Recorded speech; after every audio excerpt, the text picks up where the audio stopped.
What is going on, Laker fans? Thank you very much for tuning in. Lakers talk on this great Tuesday night. Hope everybody had a great Memorial Day weekend. Appreciate you guys being a part of the show. We finally got two teams in the NBA Finals. Of course, the Denver Nuggets have been there. The Miami Heat win Game 7 yesterday against the Boston Celtics. Got a few different NBA stories that I want to get into a little bit later in the show. Bob Myers leaving the Golden State Warriors. Nick Nurse going to become the head coach of the Philadelphia 76ers. So there's a lot going on around the NBA.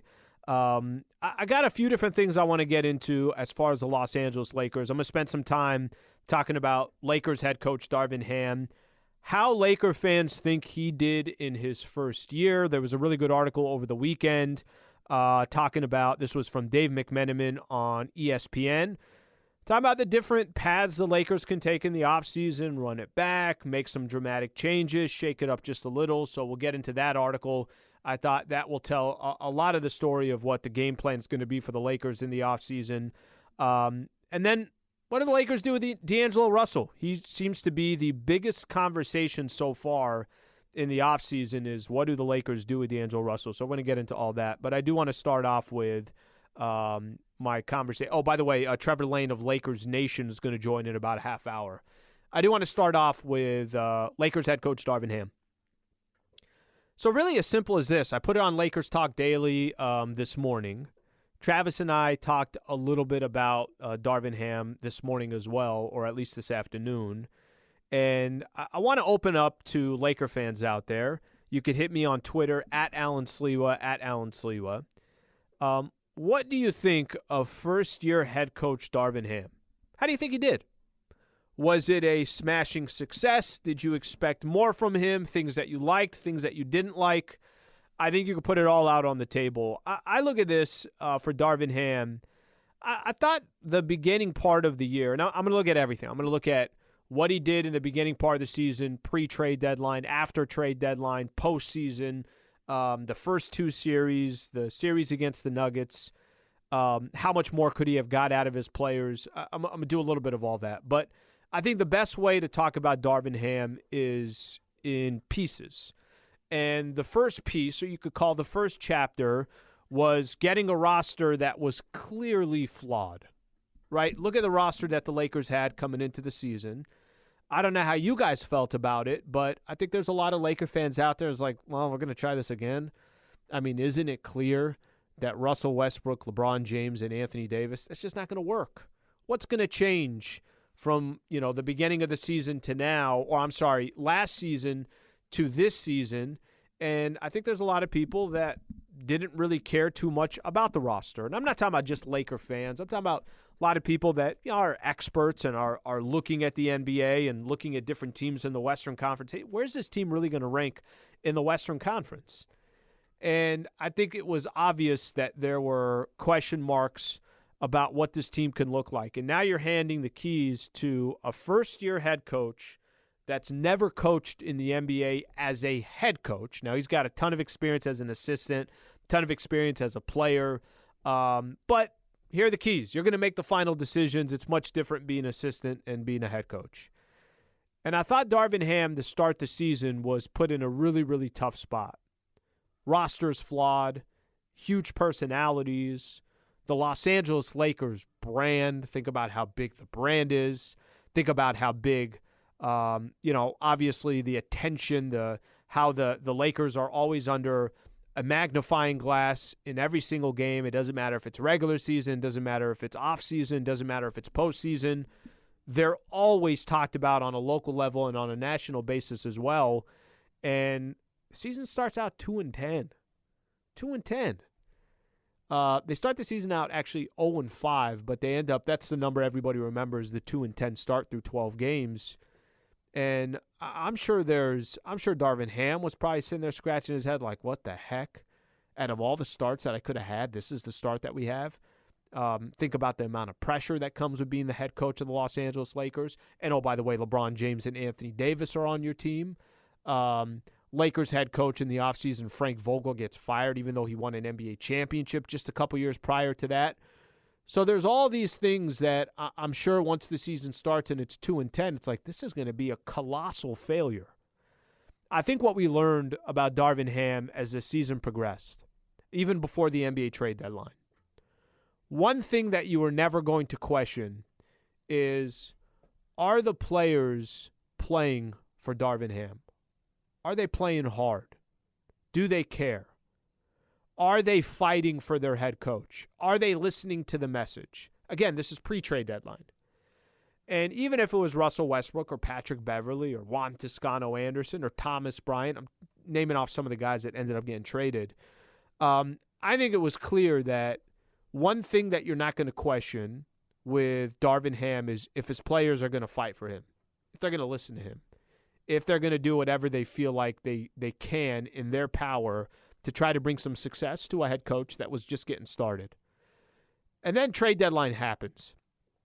And the Lakers really take off from there. They kind of hovered. Lakers were always, 3 games below 500 to 6 games below 500.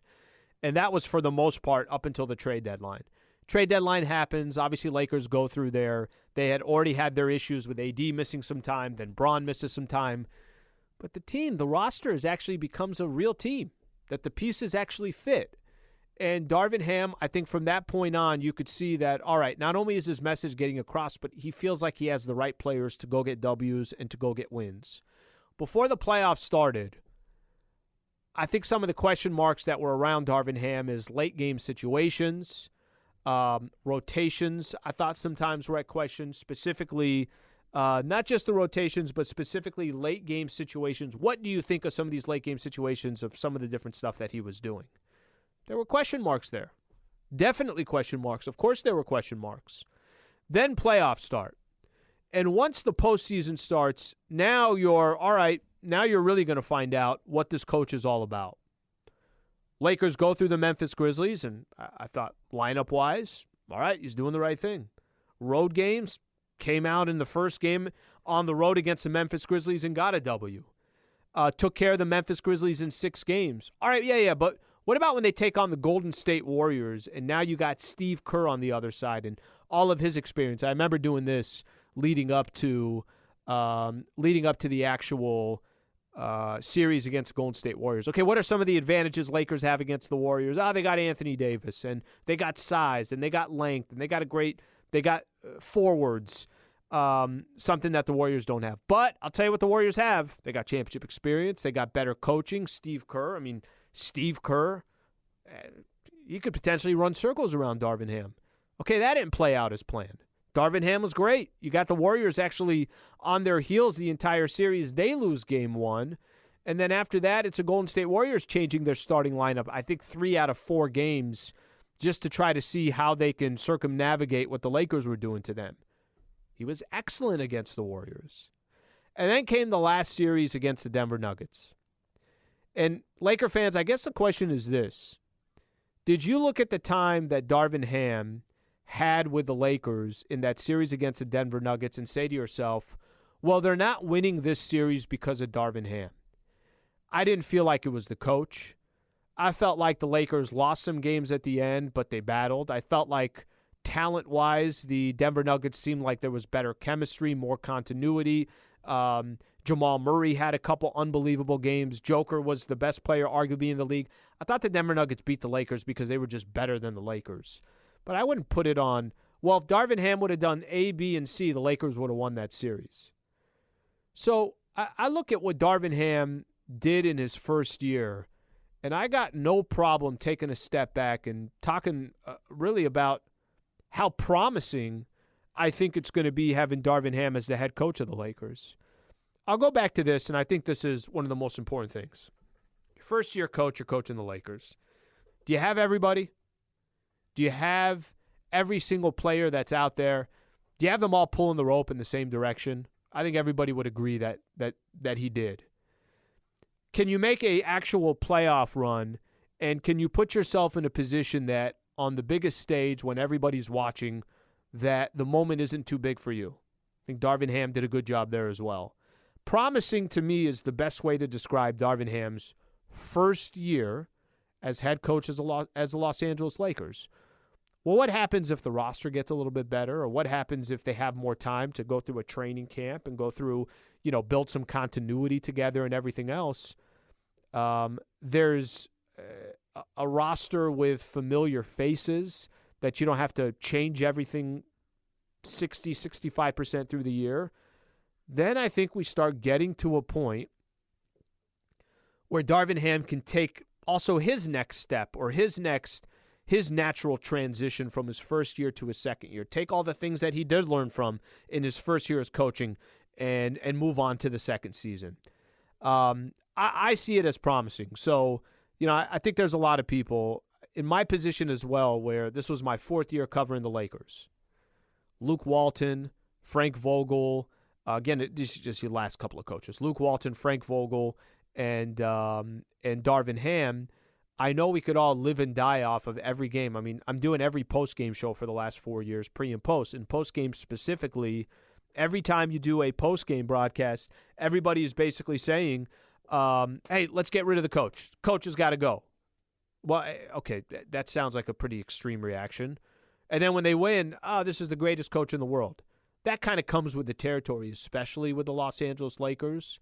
But with all that being said, I really, really do feel encouraged about having Darvin Ham as the coach of the Lakers. And if there were some times during the regular season you were questioning, hey, is this guy ready? Is he built for the situation? Can he circumnavigate all the scrutiny that comes being a Lakers head coach? It didn't seem to have too much of a problem, and I thought he only got better as the season progressed and the Lakers got into the playoffs. If you got some thoughts on that, you could hit me on Twitter, @AlanSliwa, how you think Darvin Ham did as the first-year head coach of the Los Angeles Lakers. All right, quick shout-out here. Valvoline Instant Oil Change. Visit SoCalOilChange.com for location and game-winning coupons off your next Valvoline Instant Oil Change. Always appreciate having them as a partner here. I go to the one out in Pasadena. You can find the location nearest you. It takes about 15 minutes. Don't procrastinate. Get the job done. Okay, there was a really good article over the weekend, and it was Dave McMenamin really just kind of listing out here all the different options for the Los Angeles Lakers, that they got 3 different doors to kind of figure out, 3 different paths to figure out as we get into free agency, as we get into the offseason.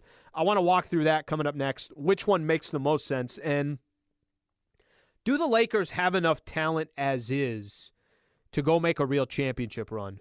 That's obviously going to be a big question in the offseason as well. Plus, Trevor Lane coming up in about 15 minutes of Lakers Nation.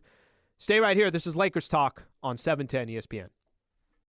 This episode is brought to you by California Lutheran University. 35 years. That's how long California Lutheran University's School of Management has been helping students further their careers through programs in business, financial planning, economics, public policy, and more. Cal Lutheran is here to help you become the professional you were meant to be. So, if you are ready to take the next step, they're ready to make sure you succeed. Learn more at callutheran.edu/lead. Hey guys, this is Keenan Thompson. I have a problem with you. Yes, you. None of y'all told me that AutoTrader has millions of new and used cars that I can shop from home. I thought we were friends. I put smiles on your face, but I'm not smiling. No one told me that with AutoTrader, a dealer can deliver cars to my home, or that I could shop by price on AutoTrader. No one. Consider this friendship that you just learned we had officially over. Finally, it's easy. AutoTrader. All right, welcome back to Lakers Talk. Appreciate everybody being a part of the show. Make sure you download the ESPN LA app. You can get Lakers Talk. Got our own channel there, so any episodes that you miss, you can catch them. Okay, I want to go through an article here real quick that came out over the weekend from Dave McMenamin, and it's really just kind of laying out the 3 options that the Lakers have in the offseason. I'll spend some time. Trevor Lane's from Lakers Nation is going to come up in about 12, 13 minutes or so, and we'll get a chance to get his thoughts on this as well. What do the Lakers do next? And the options in front of them are run it back, bring back the same exact team. Another option is completely shake it up and go after, obviously some of the stars out there. And then the last option is split the difference, make some changes, but also bring back a lot of the same players. So I'm gonna start with run it back and try to make a case with this. I'm not sure if the Lakers, if this is going to be their game plan, but it's one of the options. So I think it's safe to say that the Lakers put together a really, really competitive team that got to the Western Conference Finals. The question is, if you brought back all the same players, if Austin Reeves and Rui Hachimura and Jared Vanderbilt and, Lakers obviously have their restricted free agents are Austin Reeves and Rui Hachimura, so they can match any outside offers to keep them. They went 18-8 since the trade deadline. You find a way to bring back D'Angelo Russell, and you just basically say, guys, we're going to run this back. That there's a case for the front office to make that, and I don't think it's an awful option. I'll tell you that right out the gate. I don't think it's enough talent to win it all, but I think it leaves you with some options. There's a case to be made that give this team a full training camp together. Give them a full preseason together. Give them a full regular season together. And take your chances with that team and just see how far it can actually go. I think the Lakers, certainly from a seeding perspective, if they brought back the exact same team, and listen, I think Malik Beasley is going to shoot a lot better than he did. I think Jared Vanderbilt showed in certain, not every round, but he showed his value and how he can be a proponent in the NBA, or I'm sorry, a real threat in the NBA, a guy that has a specific job to do and he could be effective at it. And I think on top of that, D'Angelo Russell did not have the playoff series that the Lakers needed against the Denver Nuggets, but he also wasn't awful in the playoffs. I mean, it wasn't just this specific, if you look at the series against the Memphis Grizzlies and the Golden State Warriors, he had moments. He was actually definitely effective against the Memphis Grizzlies and the Golden State Warriors. So do you just keep the team as is, and do you feel like there's enough there to win the whole thing? Is there enough talent to win the whole thing if you keep the team as is? I'm going to give you my personal opinion on this. I don't think there's enough talent. I think it's a good team. I think they could win a lot of regular season games, but I would get concerned again in the playoffs thinking that there might be another team out there that takes you out. It's something to keep in mind here. Something that I think is really important that we probably don't talk enough about. What we don't talk enough about is what's going to happen with a lot of these other teams in the offseason. I think the Lakers took huge steps this past year, but what can we expect from the rest of the league this offseason? You think the Warriors are just gonna sit back and do nothing? Now, hey, listen, maybe because Bob Myers is stepping back, maybe that organization is also going to retool everything, and Joe Lacob and the ownership group of the Golden State Warriors don't want to keep paying into that luxury tax. You think the Phoenix Suns are just going to sit back with Kevin Durant and Devin Booker and not try to find ways to improve? They've already fired their head coach. They're obviously looking for different ways to get better. The Denver Nuggets are going to be good for a while. I think that's safe to say. OKC, New Orleans, kind of up-and-coming teams. If Zion can stay healthy, let's see what OKC can do as they got a little bit of a taste of the play-in tournament for the first time. Sacramento and Memphis trying to get to the next step. So there's a lot of teams in the Western Conference that are going to be really, really good. I think the Lakers need more talent. Now, how do they get there? Now, one of the other options for Dave McMenamin in his story was change it up dramatically. I don't think they have to change it up dramatically, but one of those ideas is go get another big-time player like Kyrie Irving or Fred VanVleet or maybe somebody else that becomes available. If you bring back the same team and the regular season starts, by the time you get closer to the trade deadline, you're going to figure out, hey, what changes do we need to make? That there is value in some of the contracts that the Lakers have, some of the players that the Lakers have. You can actually, Brian Windhorst mentioned this last week on Lakers Talk. He's like, look, the Lakers have a lot of options. They don't have to feel this unbelievable pressure to obviously make something happen right now.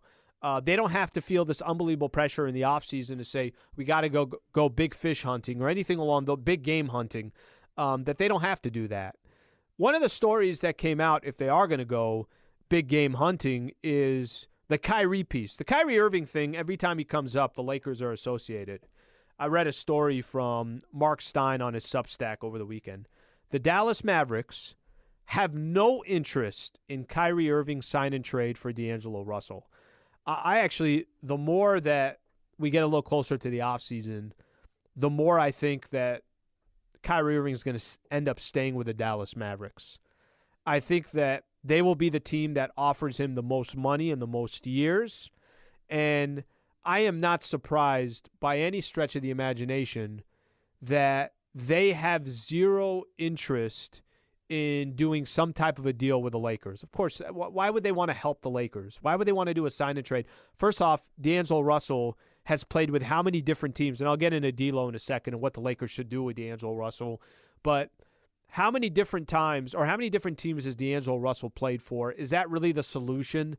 Did they go trade who they traded for D'Angelo Russell? No, they didn't. They tried to get another, quote-unquote superstar, which Kyrie Irving certainly has proven, but it comes with a lot of headaches or could come with a lot of headaches.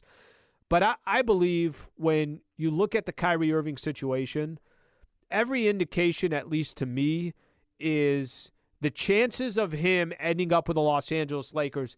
There's a lot of things that the Lakers would have to do in order to get Kyrie Irving. I'm going to read something specifically from Mark Stein's Substack, that he said the Mavericks would have no interest in the sign and trade with the Lakers that features D'Angelo Russell as the primary Dallas-bound player. That's one of the things that he mentioned. And then he also talked about no matter what the Lakers do, to try to get Kyrie Irving outright, which I don't think the Lakers are going to go and offer, a multi-year deal. Maybe I'm wrong. Maybe they decide and there's pressure from LeBron James to do it. But to go get that star like Kyrie Irving, to still end up with players, Austin Reeves, they can make happen. I think they're going to match any offer. The Rui thing, I don't think is a guarantee if they're trying to go get Kyrie Irving. And then the question is going to be, is Kyrie Irving want to come for less money? Does he want to take less money? Is he willing to take less years? And I don't have the answer to that. The last option in Dave McMenamin's, in his piece here is shake it up, but just shake it up a little. That keep Rui, keep Austin Reeves, try to get Austin Reeves back, and figure out what you're going to do with D'Angelo Russell, which you clearly don't want to just see that guy walk away and end up with a different team. But you also want to get D'Angelo Russell at the right price. D'Angelo Russell, his performance, I thought, in the playoffs and his performance as a Los Angeles Laker so far, it's not that he doesn't have value. He obviously has value. The question is, how much value does he have?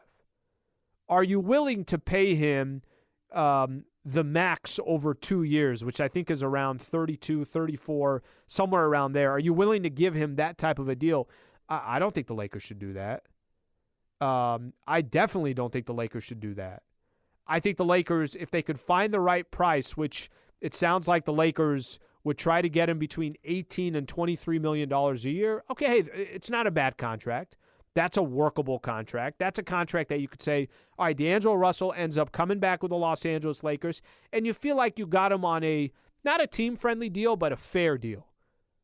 Look, he didn't perform. He wasn't even getting playing time as the series progressed against the Denver Nuggets. I don't personally view D'Angelo Russell as a winning player.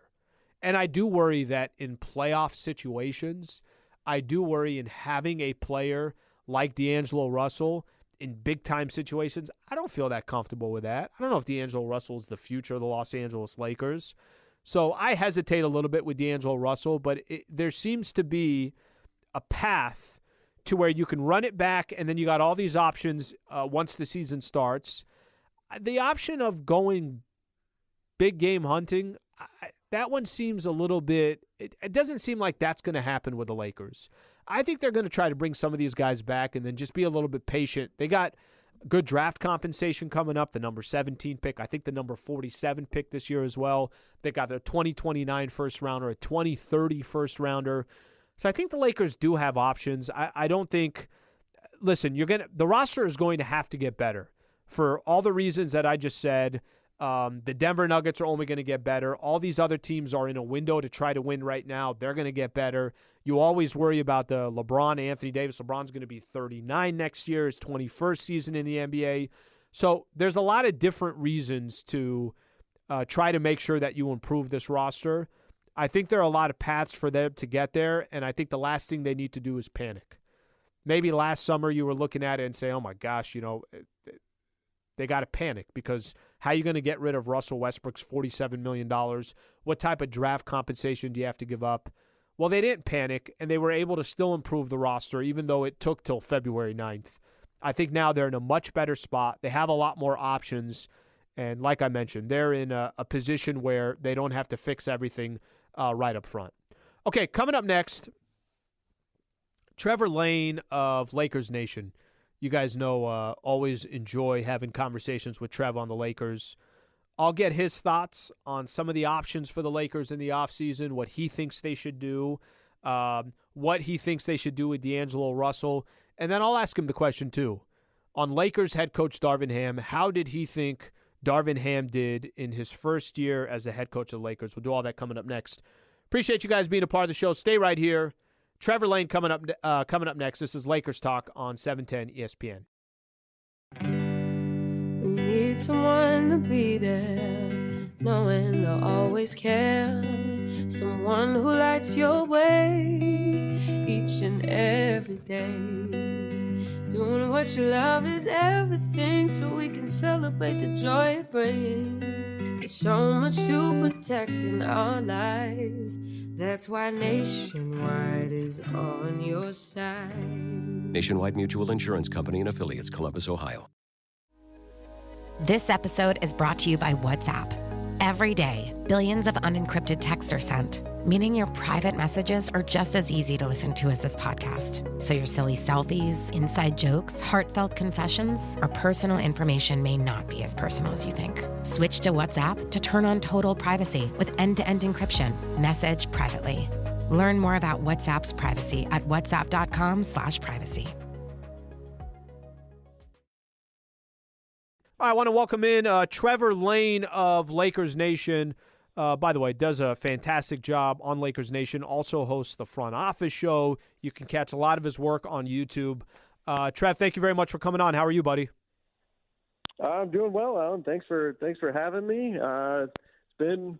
I can tell you this, Alan. I'm feeling a little bit better now that the Celtics are not going to be in the finals. That at least eases my mind a little bit. Yeah, I'm with you. All of a sudden became the biggest Miami Heat fan. I was shed a tear when Alonzo Mourning was accepting the award yesterday. I'm with you. There is something about that that's comforting. Well, we got a lot to catch up on, and I want to get into, all the different scenarios that could play out in the offseason. I want to do all that. But before we do, let me just kind of get your thoughts. You're the perfect person to ask for how much you're around Lakers basketball and how much you cover. Give me just a minute or two on what you took away from the 2022-2023 season. What'd you think? How would you kind of describe the year in general? And ultimately, was it a success to you? I think that it was an important reminder of how powerful perseverance can be, starting so poorly on the season and then finding your way and ultimately making the moves at the trade deadline and then making this push all the way to the Western Conference Finals. Look, it definitely stung getting swept in the West Finals, but when you look at the context, you look at the big picture, I think you have to feel pretty good about not just this team, what the players accomplished. I think that's certainly a big part of this. Feeling proud of what the guys did out there. And again, it's disappointing that they got swept in the Western Conference Finals, but the team had been together for like 2 months. So I think we can understand why that happened and why it went down the way it did. But there were a lot of question marks organizationally from fans about, are they making the right decisions on a front office level? And I think a lot of those fears were alleviated based on what they were able to do at the trade deadline. And now they've created a lot of optimism moving forward about the young talent on this team, about the future of this club. So when I look at this season in its totality, I just think of what an amazing turnaround it's been on both levels, both the front office and the on-court product. It's changed so dramatically from the beginning of the season to now, and in such a positive way that I think this optimism is great, and it's there for a reason. And I can't wait to see what the team looks like next year. Yeah, it's interesting, Trev. I think there's a lot of positives I could take away as well. And I think whatever you thought of this Lakers team before the season started, and then all of a sudden you got to a point where if I'd have said, hey, you know what if they got to the Western Conference Finals? I think it'd be really, really tough to understand, well, how would they do that? And, is it with Russell Westbrook? Is it? I think we'd have 100 different questions in our head that I do stand with you that I feel like the position that they're in now is you could see not just light at the end of the tunnel, but you could see a real team being put together and hopefully players that complement one another and hopefully a good offseason. But before I get to the offseason, I started the show off talking about Darvin Ham and his first year as head coach. And you get this a lot because you get instant reaction after games and your interaction with a lot of these Laker fans. The job of taking on the Lakers head coach, putting that hat on, comes with a lot. And it's a lot of it is the expectations sometimes are, or most of the time, it's like, all right, this isn't even realistic. Darvin Ham took over a Lakers team that clearly had a lot of flaws to the roster. The season started out 2-10. Everybody is looking at the Los Angeles Lakers and the brand and LeBron James, and they're always on the local news and national news. Eventually, as the dust settled and the trade deadline came, the Lakers got to a point where, hey, I think this is a pretty good team. What did you look at overall? How would you look at Darvin Ham as his first year as head coach? What are some of the things you liked? What are some of the things that you hope he improves on? And just your overall thoughts on how he did. I think just like with the team, it's easy to get frustrated with Darvin because of the series, the way the season ended against the Denver Nuggets. I thought he wasn't great in that series, but he was great against Golden State. He was great against Memphis. Made a lot of costly mistakes against the Denver Nuggets, and it's easy to become prisoners of the moment and just what have you done for me lately? Overall, I thought it was a really good season for Darvin Ham, and I thought it was a season of growth. I think that's the key word for Darvin. It's growth. I think we saw improvements from him all throughout the season, particularly once the roster turned over and he got 6 new players coming in at the trade deadline, and the team just made a lot more sense. I mean, we said it way back in July of last year that the roster that they put together made no sense. There wasn't any kind of balance. There were way too many guards. It was a mess. But once he got a roster that on paper made sense, he was able to do a lot of things and kind of show his stuff as a coach. And we saw, again, I think some of that perseverance that I talked about a little bit ago, that is also attributable to Darvin Ham and his mentality and the buy-in that he gets from the players. So I think that we saw him grow as a coach throughout the year. I thought we saw his decision-making get better and better and better as the season goes on. And clearly he's got the buy-in from the players. So I think it was a good season overall from him, even if it leaves a bad taste in your mouth seeing what happened against Denver. So that said, what is it that Darvin can improve upon from here? I think you start getting into specifically how he uses timeouts. Would like to see him be a little bit more aggressive there with timeouts or not using them. He didn't use them very often to stop opponents' runs where other teams will do that. So maybe that's something that gets tweaked a little bit. In-game adjustments, adjusting on the fly, which is very, very difficult. I thought he did a really nice job in the playoffs adjusting game to game in the first couple of series. But then in-game, I thought he was a little slow to react, which is a very, very difficult thing to do. I think those are the improvements we're going to see, and those are things that just come naturally with time. So those are things that I'm expecting to see from him, not things that I think are impossible for him to do as he continues to grow as a head coach. Again, keyword growth, and I think we saw a lot of it from Darvin Ham this season. Trevor Lane taking some time here to join us on Lakers Talk. Darvin Ham, obviously, as you mentioned, I think there are a lot of positives you could take away from it. They're building blocks, and whatever areas that we think that Darvin Ham needs to be better in, it's clear that it can easily happen as he progresses his career in the NBA. And he's not a first-year head coach for the Lakers anymore. Trev, I want to jump into this. There was a good article in ESPN. Dave McMenamin had it, I want to say on Friday, Saturday, something along those lines. And it talked about some of the options for the Lakers this upcoming year. One of them is run it back with the same team. Another one's change it up dramatically, which the Lakers have seemed to do every year. And the last one was shake it up just a little, not too much.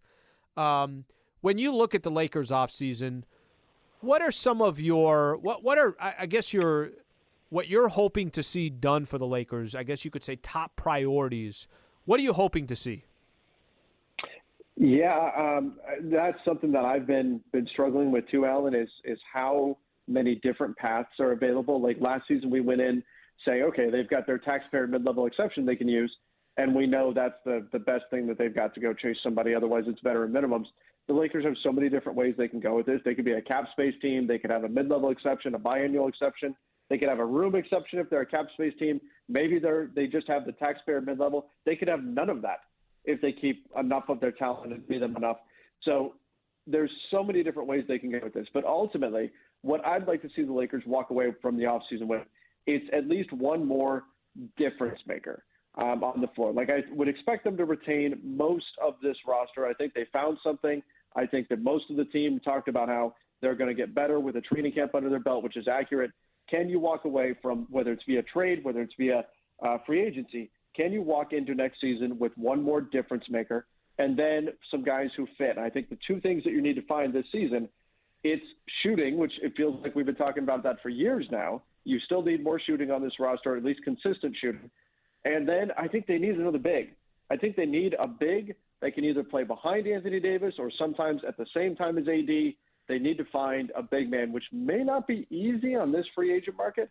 That's what I'd like to see them emerge from this summer with. You bring back most of your guys, Austin and Rui and D'Angelo Russell and on and on. Bring back most of your team and see if you can add a difference maker, and whether that's a three-point shooter or a big, whatever, get those skill sets filled, and then off you go. That's what I'm looking to do if I'm Rob Pelinka this summer. Trev, what's your level of faith on D'Angelo Russell? I guess being the guy, because and let me properly explain this. Austin Reeves was the third best player on this Lakers team. Rui Hachimura was a fantastic asset in the playoffs for the Lakers. I thought D'Angelo Russell had some moments against the Grizzlies. I thought he had some moments against the Golden State Warriors and was a complete no-show, non-factor against the Denver Nuggets. Do you have faith that D'Lo can be a player that the Lakers can depend on? Do they have enough talent if they're bringing back the same team and D'Lo is one of your primary players? Yeah, I think they do. I like D'Angelo Russell still. I know that, look, there's no denying that series against the Denver Nuggets was awful.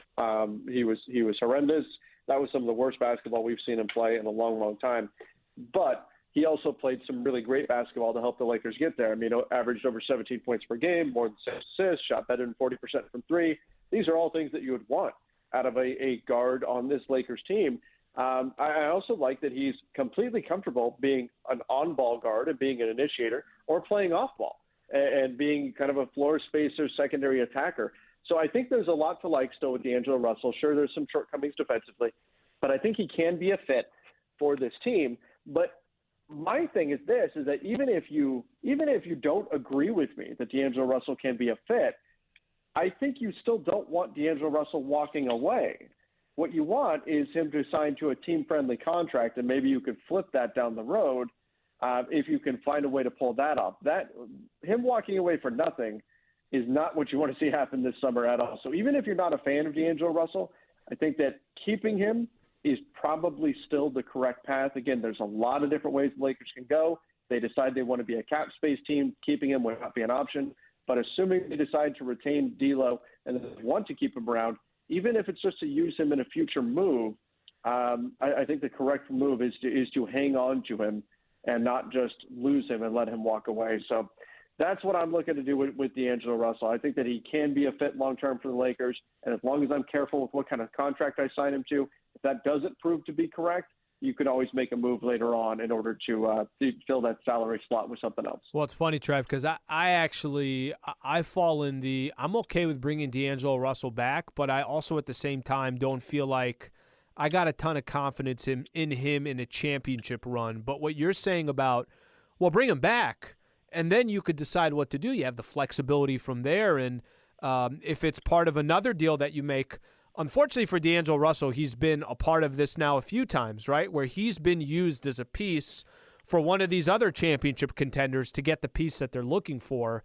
And listen, whether that is, hey, D'Lo just had a bad series, or no, you can't depend on him in the playoffs, I don't think we really have the full answer to that. I'm not as bullish or as confident as you may be when it comes to that. But I think that will be, an interesting kind of – it'll be interesting to see what the Lakers do from that perspective. Is the Austin Reeves, Rui Hachimura, is that I feel like every Laker fan is, hey, make sure you bring those two guys back. Is that how you feel on those two players? Yeah, absolutely. I think you bring them back. Of course, with Rui, it's within reason, but Austin, he's going to be subject to the arenas rule if he signs a deal with another team. The Lakers can match on either player, so the Lakers have to make the conscious choice to let this guy walk away. They're going to be restricted free agents. So I think you bring them back. Look, with Rui, you gave up 3 second-round picks to get him. You clearly saw something in him that you liked.